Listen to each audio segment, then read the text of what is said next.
Molto bene, prima esordio in campionato, Chico, è andata così, comunque un bel Valdagno, un Viareggio che ci aspettavamo essere formazione di esperienza, capacità, elementi, io li ho chiamati vecchi volponi, no? E alla fine abbiamo anche provato l'azzardo di togliere il portiere, è andata male, però tu che Valdagno hai visto? Bueno, il risultato non era quello che noi aspettavamo, ma io credo che sicuro che tutta la gente che è stato qua questa notte le è piaciuta la partita che la squadra ha fatto e la squadra ha fatto una bellissima partita.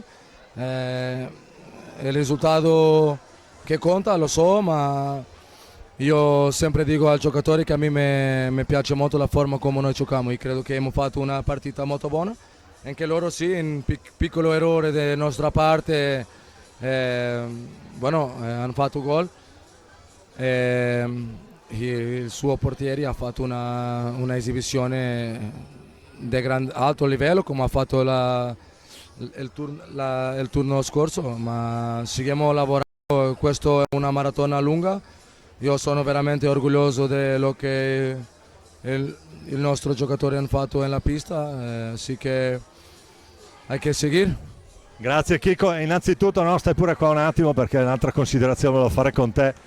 Innanzitutto grazie intanto di essere qua per l'intervista, perché quando si perde non è mai facile.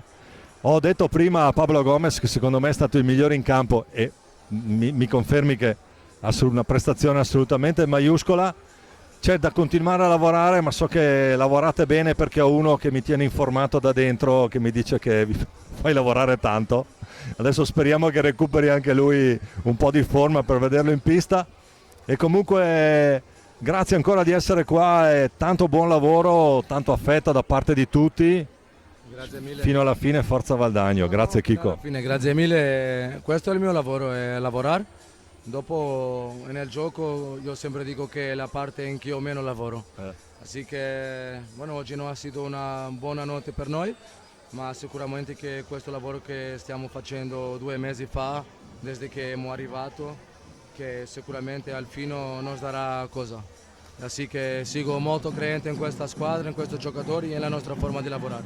Grazie Chico, fino alla fine, forza Valdagno. Grazie.